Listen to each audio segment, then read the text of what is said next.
வணக்கம் நண்பர்களே. ஒரு நிமிடம் கண்களை மூடிக்கொள்ளுங்கள். இன்றைய கன்னியாகுமரியின் தெற்கே நாம் பார்க்க முடியாத அளவுக்கு தொலைவில் கடலுக்கு அடியில் ஒரு மிகப்பெரிய நிலப்பரப்பு இருந்ததாக கற்பனை செய்து பாருங்கள். அந்த நிலத்தில் நகரங்கள் இருந்திருக்கலாம், ஆறுகள் ஓடி இருக்கலாம், மக்கள் வாழ்ந்திருக்கலாம், தமிழ் பேசப்பட்டிருக்கலாம், புலவர்கள் கூடியிருக்கலாம், அரசர்கள் ஆட்சி செய்திருக்கலாம். ஆனால் ஒரு நாள் கடல் உயர்ந்தது, நிலம் கொஞ்சம் கொஞ்சமாக கடலுக்குள் மறைந்தது. மக்கள் தங்கள் வீடுகளை விட்டு வெளியேறினார். நகரங்கள் மறைந்தன, நிலங்கள் மறைந்தன, காலம் கடந்தது. ஆனால் அந்த நினைவு மட்டும் தலைமுறை தலைமுறையாக கதைகளாகவும் இலக்கிய மரபுகளாகவும் வாழ்ந்தது. அந்த மர்மமான நிலத்திற்கு தான் இன்று நாம் குமரி கண்டம் என்று அழைக்கிறோம். ஆனால் உண்மையில் குமரி கண்டம் இருந்ததா, அல்லது இது தமிழர்களின் தொன்மையான மரபில் உருவான ஒரு பெரிய கற்பனையா? இந்த கேள்விக்கு பதில் தேடும்போது நாம் முதலில் இலக்கியத்திற்குள் செல்ல வேண்டும். குமரி கண்டம் என்ற பெயர் எங்கிருந்து வந்தது? குமரி கண்டம் என்ற பெயர் இன்று தமிழ் மக்களிடையே மிகவும் பிரபலமானது. ஆனால் ஒரு முக்கியமான விஷயத்தை முதலில் புரிந்து கொள்ள வேண்டும். பழைய தமிழ் இலக்கியங்களில் இன்று நாம் பயன்படுத்தும் குமரி கண்டம் என்ற கருத்து இன்றைய பிரபலமான வடிவில் நேரடியாகவும் தெளிவாகவும் வருவதில்லை. பிற்கால விளக்கங்கள், தமிழ் இலக்கிய மரபுகள் மற்றும் 19ஆம் நூற்றாண்டில் உருவான லிமுரியா என்ற கருத்து ஆகியவை ஒன்றோடொன்று இணைந்து இன்றைய குமரிக்கண்டம் பற்றிய பிரபலமான கற்பனையை உருவாக்கின. இதனால்தான் குமரிக்கண்டம் பற்றிய கதையை பேசும்போது இலக்கிய மரபையும் நவீன அறிவியலையும் தனித்தனியாக பார்க்க வேண்டும். கடல் விழுங்கிய நிலத்தின் கதை. தமிழ் இலக்கிய மரபில் கடலால் நிலப்பகுதிகள் அழிக்கப்பட்டதாக கூறப்படும் செய்திகள் உள்ளன. பழைய தமிழ் மரபில் ஒரு காலத்தில் தமிழகம் இன்றைய எல்லைகளை விட தெற்கே விரிந்திருந்ததாகவும், அந்த நிலப்பகுதிகளில் பல ஊர்களும் ஆறுகளும் இருந்ததாகவும், பின்னர் கடல் அவற்றை விழுங்கியதாகவும் கூறப்படுகிறது. இந்த கதையில் குறிப்பாக 2 பெயர்கள் அடிக்கடி குறிப்பிடப்படுகின்றன: குமரி ஆறு மற்றும் ஃபர்ருலி ஆறு. இந்த பெயர்களை சுற்றி பல நூற்றாண்டுகளாக பல்வேறு விளக்கங்கள் உருவாகியுள்ளன. ஆனால் இங்கே ஒரு முக்கியமான எச்சரிக்கை: இவை அனைத்தையும் வைத்து ஒரு மிகப்பெரிய கண்டம் உறுதியாக இருந்தது என்று அறிவியல் ரீதியாக முடிவு செய்ய முடியாது. அப்படியான ஆதாரம் இன்று இல்லை. 3 தமிழ் சங்கங்களின் மர்மம். இப்போது குமரிக்கண்டம் கதையின் மிகவும் சுவாரஸ்யமான பகுதிக்கு வருவோம். தமிழச் சங்கங்கள். தமிழ் மரபில் 3 சங்கங்கள் இருந்ததாக கூறப்படுகிறது. முதல் சங்கம் இடைச்சங்கம், கடைச்சங்கம். இந்த சங்கங்களில் புலவர்கள் ஒன்று கூடி தமிழ் இலக்கியத்தை வளர்த்ததாக மரபு கூறுகிறது.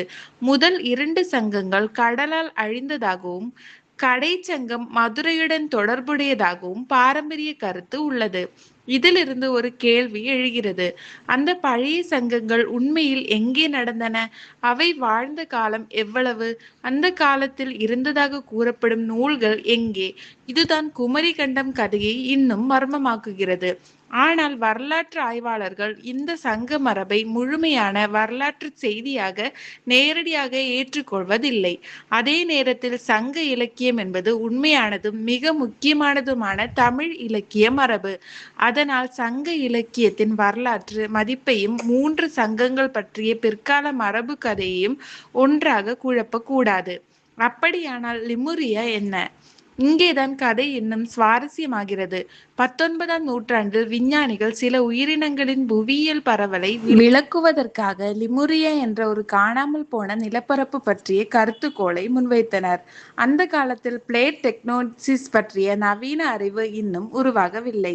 இந்திய பெருங்கடல் பகுதியில் ஒரு காலத்தில் பெரிய நிலப்பரப்பு இருந்திருக்கலாம் என்று சிலர் கருதினர். பின்னர் அந்த கருத்து தமிழர்களின் தொன்மையான நிலம் பற்றிய மரபுகளுடன் இணைக்கப்பட்டது. அதிலிருந்து லிமுரியா, குமரி கண்டம் என்ற பொதுவான கருத்து பிரபலமானது. ஆனால் இரண்டும் ஆரம்பத்திலிருந்தே ஒன்றல்ல. இது மிகவும் முக்கியமான விஷயம். அறிவியல் என்ன சொல்கிறது? இப்போது கதையை விட்டு அறிவியலுக்கு செல்வோம். இன்றைய புவியியல் அறிவு நமக்கு ஒரு பெரிய உண்மையை சொல்கிறது.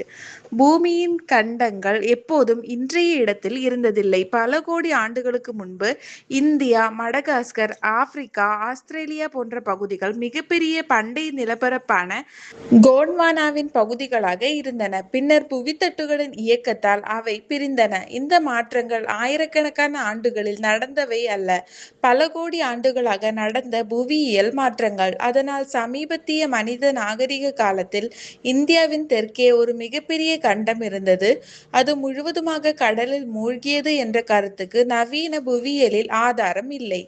ஆனால் கடலுக்குள் நிலம் இருந்ததே. ஆம், இதுதான் மிகவும் சுவாரஸ்யமான பகுதி. குமரி கண்டம் என்ற மிகப்பெரிய கண்டத்திற்கு ஆதாரம் இல்லை என்பதால் தென்னிந்திய கடற்கரைக்கு அருகில் ஒருபோதும் நிலப்பரப்பு மாறவில்லை என்று அர்த்தமில்லை. கடந்த பனிக்காலத்தில் உலகின் பல பகுதிகளில் கடல் மட்டம் இன்றைய அளவை விட மிகவும் குறைவாக இருந்தது. பின்னர் பனி உருகிய போது கடல் மட்டம் உயர்ந்தது. அதனால் உலகின் பல கடற்கரை பகுதிகளில் இருந்த நிலங்கள் கடலுக்குள் சென்றன. தென்னிந்தியாவை சுற்றியுள்ள கடற்கரை பகுதிகளிலும் பழைய நிலப்பரப்புகள் இருந்திருக்க வாய்ப்பு உள்ளது. ஆனால் அதை வைத்து ஒரு மிகப்பெரிய தமிழ் கண்டம் இருந்தது என்று நிரூபிக்க முடியாது. அப்படி என்றால் குமரி கண்டம் முழுக்க கற்பனையா? இதற்கு பதில் கொஞ்சம் நுட்பமானது. குமரி கண்டம் இருந்தது என்று அறிவியல் நிரூபிக்கவில்லை. அதே நேரத்தில் தமிழ் மரபில் கடல் கொண்ட நிலப்பகுதிகள் பற்றிய நினைவுகள் இருப்பது உண்மை. கடல் மட்ட உயர்வு காரணமாக மனிதர்கள் வாழ்ந்த சில கடற்கரை பகுதிகள் மூழ்கி இருக்கலாம் என்பதும் அறிவியல் ரீதியாக சாத்தியமானது. அதனால் குமரி கண்டத்தை ஒரு மிகப்பெரிய தொலைந்த கண்டமாக கருதுவது அறிவியல் ஆதாரத்துடன் பொருந்தாது. ஆனால் கடல் மாற்றங்களையும் பழைய கடற்கரை வாழ்வையும் தமிழர்களின் இலக்கிய நினைவுகளையும் ஆராய்வது மிகவும் சுவாரஸ்யமான விஷயம். கடலின் அடிப்பகுதியை நாம் முழுமையாக பார்த்து விட்டோம் என்று நினைத்தால் அது தவறு. கடலுக்கடியில் மலை தொடர்புகள் உள்ளன, பழைய புவியியல் அமைப்புகள் உள்ளன, மூழ்கிய நிலப்பரப்புகளின் தடயங்கள் உள்ளன. உலகின் பல இடங்களில் கடலுக்கடியில் பழைய மனித குடியிருப்புகளுடன் தொடர்புடைய தொல்பொருள் கண்டுபிடிப்புகளும் செய்யப்பட்டுள்ளன. இதனால் ஒரு விஷயம் தெளிவாகிறது. கடல் என்பது வெறும் தண்ணீர் மட்டுமல்ல, அதன் அடியில் பூமியின் மிகப்பெரிய வரலாறு புதைந்து கிடக்கிறது. இன்னும் ஏன் குமரி கண்டம் மர்மமாக இருக்கிறது? ஒரு கதைக்கு ஆதாரம் இல்லாத போது அது மறைந்து போய்விடும் என்று நாம் நினைப்போம். ஆனால் குமரி கண்டத்தின் விஷயம் அப்படி அல்ல.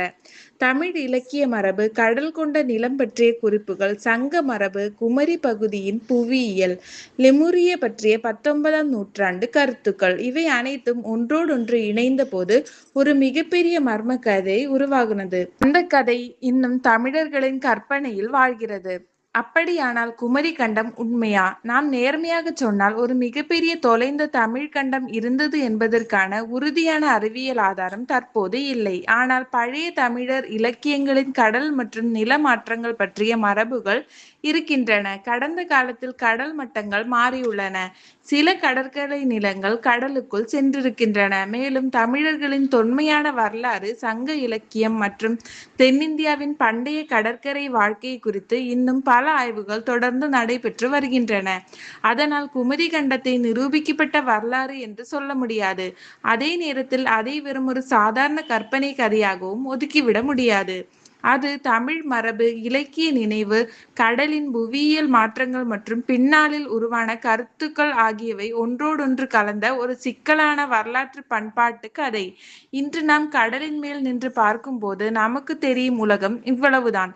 ஆனால் அந்த கடலுக்கு கீழே எத்தனை ஆயிரம் ஆண்டுகளின் வரலாறு புதைந்து கிடக்கிறது என்பது நமக்கு தெரியாது. குமரி கண்டம் இருந்ததா? ஒரு மிகப்பெரிய கண்டம் கடலில் மறைந்ததா? அல்லது கடல் மட்ட உயர்வால் சில பழைய நிலப்பகுதிகள் மட்டுமே மறைந்ததா? இதற்கான இறுதி பதில் இன்னும் நம்மிடம் இல்லை. ஆனால் ஒரு விஷயம் மட்டும் உறுதி: தமிழர் வரலாற்றை தேடும் பயணம் இன்னும் முடிவடையவில்லை. கடலின் ஆழத்தில் இன்னும் கண்டுபிடிக்கப்படாத உண்மைகள் இருக்கலாம். ஒரு நாள் அந்த கடல் நமக்கு ஒரு புதிய கதையை சொல்லலாம். அந்த நாள் வரும் வரை குமரி கண்டம் என்பது ஒரு மர்மம், ஒரு மரபு, ஒரு கதை மற்றும் தமிழர்களின் தொன்மையை பற்றிய ஒரு முடிவில்லாத தேடல். இந்த வீடியோ உங்களுக்கு பிடித்திருந்தால் லைக் செய்யுங்கள். மேலும் இது போன்ற மர்மமான வரலாற்று கதைகளுக்காக சப்ஸ்கிரைப் செய்ய மறக்காதீர்கள். அடுத்த வீடியோவில் இன்னொரு மர்மமான வரலாற்றுடன் சந்திப்போம். நன்றி, வணக்கம்.